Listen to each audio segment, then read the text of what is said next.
Hello darlings, ಎಲ್ಲರೂ ಹೇಗಿದ್ದೀರಾ? ಚೆನ್ನಾಗಿದ್ದೀರಾ ಅನ್ಕೊಂತೀನಿ. ಮತ್ತೊಮ್ಮೆ ರಾಜು ಮತ್ತೆ ಚಾನಲ್ಗೆ ಸುಸ್ವಾಗತ. ಡಾರ್ಲಿಂಗ್ಸ್, ಇವತ್ತು ಸೆಕೆಂಡ್ ಸ್ಯಾಟರ್ಡೇ. ಆಫೀಸ್ಗೆ ಹೋಗಿರೋರು ಸೇಫಾಗಿ ಬಂದಿರ್ತೀರಾ ಮನೆಗೆ ಅನ್ಕೊಂತೀನಿ. ನಾನು ಸೇಫಾಗಿ ಬಂದ್ಬಿಟ್ಟೆ ಮನೆಗೆ. ಸೆಕೆಂಡ್ ಸ್ಯಾಟರ್ಡೇ ಹೋಗ್ಬಿಟ್ಟು ರಜೆ ಇರುತ್ತೆ, ಫ್ಯಾಮಿಲಿ ಜೊತೆ ಟೈಮ್ ಸ್ಪೆಂಡ್ ಮಾಡಿರ್ತೀರಾ ಅನ್ಕೊಂತೀನಿ. ಡಾರ್ಲಿಂಗ್ಸ್, ಏನಪ್ಪ ಕೈಯಲ್ಲಿ ಹಿಡ್ಕೊಂಡಿದ್ದಾನೆ ಅಂತ ಅನ್ಕೊಂಬೇಡಿ. ನಿನ್ನೆ ಮಾಡಿದ್ನ ವ್ಲಾಗಲ್ಲಿ ಅನ್ಬಾಕ್ಸ್ ಮಾಡಿ ತೋರಿಸೋದಲ್ಲ, ಅದೇ ಪ್ರಾಡಕ್ಟ್ ಇದು. ನಾನು ಏನೇನೋ ಅನ್ಕೊಂಡೆ ಯೂಸ್ಫುಲ್ ಆಗಿ, ಬಟ್ ಮೋಟೋ ವ್ಲಾಗಿಗೆ ಐ ವೋಂಟ್ ರಿಕಮೆಂಡ್ ದಿಸ್. ನಿಜ ಹೇಳ್ತಿದ್ದೀನಿ, ಐ ವೋಂಟ್ ರಿಕಮೆಂಡ್ ದಿಸ್. ಏನು ರೀಸನ್ ಅಂದರೆ, ನಾನು ಆ ಕನೆಕ್ಟ್ರು ಅಂತ ಹೇಳಿದ್ನಲ್ಲ, ಆ ಕನೆಕ್ಟ್ರು ಮತ್ತು ಇದು ಇಲ್ಲಿ ಪಿನ್ ಮಾಡಿಕೊಂಡು ವ್ಲಾಗ್ ಮಾಡ್ಕೊಂಡು ಹೋಗ್ತಾ ಇದ್ದೀನಿ ಬೈಕಲ್ಲಿ. ಎಲ್ಲ ಬಿಫೋರ್ ಆ್ಯಂಡ್ ಆಫ್ಟರ್ ವಿಡಿಯೋ ಮಾಡಿ ತೋರ್ಸೋಣ ಅಂತ ಹೋಗ್ತಾನೆ ಇದ್ದೀನಿ. ಮಾಡಿದೆ, ಬಟ್ ಏನಂದರೆ ವಿಡಿಯೋ ಮಾತ್ರ ಆಗ್ತೈತೆ, ನಾನು ಮಾತಾಡ್ತಾನೆ ಇದ್ದೀನಿ. ಇದು ಬಂದ್ಬಿಟ್ಟು ಯಾವಾಗ ಆಫ್ ಆಯ್ತು ಅಂತಲೇ ಗೊತ್ತಿಲ್ಲ. ಆ ಕನೆಕ್ಟ್ರ್ ಯಾವಾಗ ಆಫ್ ಆಯ್ತು ಅಂತಲೇ ಗೊತ್ತಿಲ್ಲ. ಆ ಕನೆಕ್ಟ್ರ್ ಆಫ್ ಆದರೆ ಇದು ಆಫ್. ಆ ಕನೆಕ್ಟ್ರ್ ಯಾವಾಗ ಆಫ್ ಆಯ್ತು ಅಂತ ಗೊತ್ತಿಲ್ಲ. So I won't recommend for the motto vlogging. ಈ ಥರ ಇವಾಗ ಅನ್ಬಾಕ್ಸಿಂಗ್ ಮಾಡೋದು, ಇವಾಗ ನಾನು ಮಾತಾಡ್ತಿದ್ದೀನಲ್ಲ ಮೈಕ್ ಹಿಡ್ಕೊಂಡು, ಆ ಥರ ವಿಡಿಯೋಗೆ ಇಂಟ್ರೊಡಕ್ಷನ್ ವ್ಲಾಗ್ ಮಾಡೋಕ್ಕಲ್ಲ, ಆ ವ್ಲಾಗಲ್ಲ I will recommend this. Better we can go for cheap and best noise cancellation mic. We can go for this. ಓಕೆನಾ ಡಾರ್ಲಿಂಗ್ಸ್? ಮತ್ತು ಇದು ಬಿಟ್ಟು ಹಾಕಿ ನಮ್ಮ ವಿಡಿಯೋ ಒಳಗಡೆ ಬರೋಣ. ಡಾರ್ಲಿಂಗ್ಸ್, ನನಗೆ ವಿಡಿಯೋ ಒಂದು ಹಾಕಿದೆ. ಆ ವಿಡಿಯೋ ಫುಲ್ ನೋಡಿರೋರು ಲಾಸ್ಟಲ್ಲಿ ನಾನು ಹೇಳಿರ್ತೀನಿ ರೈಡಿಂಗ್ ಜಾಕೆಟ್ಸ್ ತೊಗೊಂಡಿದ್ದೀನಿ ಅಂತ. ಈ ವಿಡಿಯೋದಲ್ಲಿ ಎಲ್ಲಿ ತೊಗೊಂಡೆ, ಎಷ್ಟು ಪ್ರೈಸಿಗೆ ತೊಗೊಂಡೆ, ಆ ಪ್ರೈಸ್ ನೋಡಿದ್ರೆ ನಿಜ ನೀವೇ ಶಾಕ್ ಆಗೋಗ್ತೀರ. ಈ ಪ್ರೈಸಿಗೆ ರೈಡಿಂಗ್ ಜಾಕೆಟ್ಸ್ ಅಂದರೆ ನನಗೆ ರೈಡಿಂಗ್ ಜಾಕೆಟ್ಸ್ ಥರ ಇದೆ.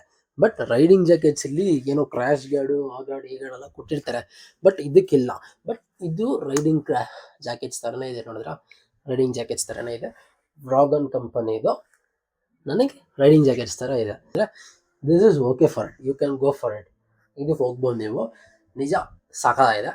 ನನ್ನ ಫ್ರೆಂಡ್ ಬಂದ್ಬಿಟ್ಟು ನನಗೆ ಆ ಗಾರ್ಮೆಂಟ್ಸ್ ರೆಫರ್ ಮಾಡಿದ್ದು. ಆ ಗಾರ್ಮೆಂಟ್ಸ್ ಯಾವ ಲೊಕೇಶನಲ್ಲಿ ಇದೆ ಅಂತ ಹಾಕಿರ್ತೀನಿ, ಡಿಸ್ಕ್ರಿಪ್ಷನಲ್ಲೂ ಸಹ ಹಾಕಿರ್ತೀನಿ. ಡಾರ್ಲಿಂಗ್ಸ್, ಆ ಗಾರ್ಮೆಂಟ್ಸಲ್ಲಿ ಬಂದ್ಬಿಟ್ಟು ನಾನು ಈ ಜಾಕೆಟ್ ತೊಗೊಳಕ್ಕೆ 1 hour ಹುಡ್ಕಾಡಿದ್ದೀನಿ. ಜಸ್ಟ್ ಒಂದು ಜಾಕೆಟ್ ತೊಗೊಳಕ್ಕೆ 1 hour ಹುಡ್ಕಾಡಿದ್ದೀನಿ.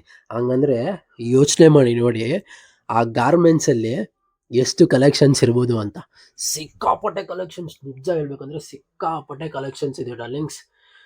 ಚೂಸ್ ಮಾಡಬೇಕಂದ್ರೆ ನೀವು 1 hour ಟೈಮ್ ಕೊಡಬೇಕು. 1 hour ಟೈಮ್ ಕೊಟ್ಟು ಪೀಸಾಗಿ ಮೈಂಡ್ ಪೀಸ್ ಮಾಡ್ಕೊಂಡು ಹುಡುಕಿದ್ರೆ ಸಾಕಾಗಿ ಸಿಗುತ್ತೆ, ಚೀಪ್ ಆ್ಯಂಡ್ ಬೆಸ್ಟಲ್ಲಿ ನಿಮಗೆ.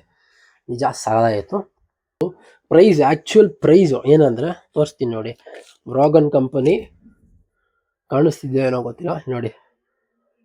ವ್ರಾಗನ್ 5099 rupees ಇದೆ. ವ್ರಾಗನ್ ಕಂಪನಿ. ಈ ಪ್ರೈಸ್ ನೋಡ್ಬಿಟ್ಟು ನಾನು ನನ್ನ ಫ್ರೆಂಡಿಗೆ ಬೈದೇ ಬಿಟ್ಟೆ. ಎಲ್ಲೋ ಕರ್ಕೊಂಬಂದಿದ್ಯಾ, ಈ ಥರ ಅಂಗಡಿಗೆ ಕರ್ಕೊಂಬಂದಿದ್ಯಾ, ಈ ಥರ ಇದೆ ಆನ್ಲೈನಲ್ಲಿ ನೋಡಿದ್ನಲ್ಲೋ, 4500 5000 ಸಿಗ್ತಿದೆ. ನೀನು ಅದೇ ವ್ರಾಗನ್ ಒಳ್ಳೆ ಕಂಪನಿನೇ, 5099 ಚೆನ್ನಾಗಿದೆ ಅಂತಲ್ಲ ಹೇಳ್ದೆ ಅಲ್ಲೋ, ಪ್ರೈಸಸ್ ಎಲ್ಲ ಕಮ್ಮಿ ಇರುತ್ತೆ ಅಂತ ಹೇಳ್ದಲ್ಲೋ ಅಂದರೆ ಅವನು, ಕಂದ ಇದೆಲ್ಲ ಪ್ರೈಸು, ಇದು ಪ್ರೈಸು ಅಂದ. ಆಮೇಲೆ ನೋಡಿದ್ರೆ ಈ ಪ್ರೈಸ್ ನೋಡಿದ್ರೆ ನಿಜ ನನಗೆ ಶಾಕೇ ಆಗೋದೆ. ನೀವು ನೋಡಿ ಇವಾಗ ಶಾಕ್ ಆಗಿ.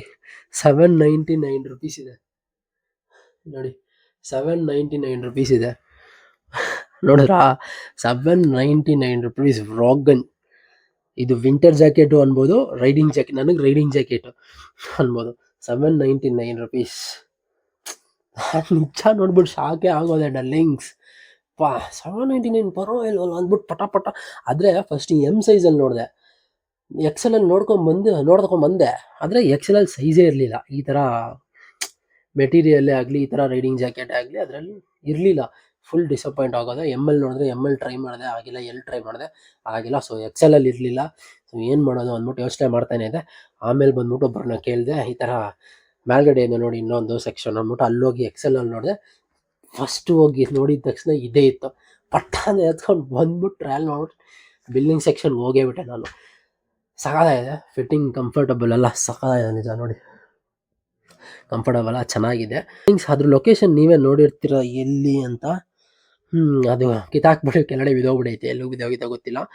ಬೆಳಗ್ಗೆ ಆಫೀಸ್ಗೆ ಹಾಕ್ಕೊಂಡು ಹೋಗಿದ್ನಲ್ಲ, ಸೊ ಟ್ಯಾಗೆಲ್ಲ ಕಿತ್ತಾಕ್ಬಿಟ್ಟು ಸೈಡ್ಗೆ ಹಾಕ್ಬಿಟ್ಟು ಹೋಗಿದ್ದೆ. ಸೊ ಇವಾಗ ಸಿಕ್ತು, ವ್ಲಾಗ್ ಮಾಡ್ತಾಯಿದ್ದೀನಿ.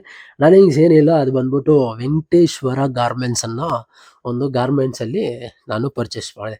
ವೆಂಕಟೇಶ್ವರ ಗಾರ್ಮೆಂಟ್ಸ್ ಅನ್ನೋ ಗಾರ್ಮೆಂಟ್ಸ್ ಬಂದ್ಬಿಟ್ಟು ಸಖತ್ ಫೇಮ್ ಆಗಿದೆ ಇವಾಗ. ನಿಜವಾಗ್ಲೂ ನಾನು ಬಂದ್ಬಿಟ್ಟು ನನ್ನ ಫ್ರೆಂಡ್ ಮನೆ ಹತ್ರ ಅತ್ತಿಬೆಲೆ ಹತ್ರ ಬಂದ್ಬಿಟ್ಟು ನಾನು ಪರ್ಚೇಸ್ ಮಾಡಿದ್ದು. ಅತ್ತಿಬೆಲೆ ಬಂದರೆ ನೀವು ಖಂಡಿತವಾಗ್ಲೂ ಈಶ್ವರ ಗಾರ್ಮೆಂಟ್ಸ್ಗೆ ಹೋಗ್ದಿರಾ ವಾಪಸ್ ಮನೆಗೆ ಹೋಗಬೇಡಿ. ದಯವಿಟ್ಟು ಒಂದು 500 ರುಪೀಸ್ ನಿಮ್ಮ ಹತ್ರ ಬಜೆಟ್ ಇದ್ರೂ ಅಲ್ಲಿ ಹೋಗ್ಬಿಟ್ಟು ಜಸ್ಟ್ ನೋಡಿ, ಸಕ್ಕತ್ತಾಗಿದೆ. ಕಲೆಕ್ಷನ್ಸು ಅಷ್ಟೊಂದಿದೆ, ಪ್ರೈಸಸ್ಸು ಅದಕ್ಕೆ ತಗ್ದಂಗೆ ಇದೆ, ಸಕ್ಕತ್ತಾಗಿದೆ. ಡಾರ್ಲಿಂಗ್ಸ್, ಪ್ರೈಸ್ ಎಲ್ಲ ರಿವೀಲ್ ಮಾಡಾಯಿತು. ಡಾರ್ಲಿಂಗ್ಸ್, ಎಲ್ಲರೂ ಸಪೋರ್ಟ್ ಮಾಡ್ತಿದ್ದೀರಾ, ಅದೇ ಥರ ಸಪೋರ್ಟ್ ಮಾಡ್ತಾನೆ ರೀ. ಇವತ್ತು ಬೆಳೆಸೋಣ, ತಲೆಯಲ್ಲಿ ಫಿಕ್ಸ್ ಆಗಿಬಿಟ್ಟಿದೆ, ಮೈಂಡಲ್ಲಿ ಫಿಕ್ಸ್ ಆಗಿಬಿಟ್ಟಿದೆ, ಬೆಳೆಯೋಣ, ಬೆಳೆಸೋಣ, ಓಕೆನಾ ಡಾರ್ಲಿಂಗ್ಸ್? ನೆಕ್ಸ್ಟ್ ವ್ಲಾಗಲ್ಲಿ ನಾನು ನೋಡ್ತೀನಿ. Until then signing out from Raju ಮತ್ತು ಚಾಲಿ ಚಾನಲ್. ಎಲ್ಲರೂ ಗಾಡಿ ಓಡಿಸ್ಬೇಕಾದ್ರೆ ದಯವಿಟ್ಟು ಹೆಲ್ಮೆಟನ್ನು ಹಾಕಿ ಗಾಡಿ ಓಡಿಸಿ. ದಯವಿಟ್ಟು ಆಫ್ ಹೆಲ್ಮೆಟ್ ಮಾತ್ರ ಯೂಸ್ ಮಾಡೋಕೆ ಹೋಗ್ಬೇಡಿ ಡಾರ್ಲಿಂಗ್ಸ್. ಎಲ್ಲರೂ ಎಲ್ಲೆಲ್ಲಿದ್ದೀರೋ ದಯವಿಟ್ಟು ಅಲ್ಲೆಲ್ಲೇ ಸೇಫ್ ಆಗಿರಿ. ನೆಕ್ಸ್ಟ್ ವ್ಲಾಗಲ್ಲಿ ನಿಮ್ಮನ್ನ ಕಂಟಿನ್ಯೂ ಮಾಡ್ತೀನಿ. Until then signing out from Raju ಮತ್ತು ಚಾಲಿ ಚಾನಲ್. ಬಾಯ್.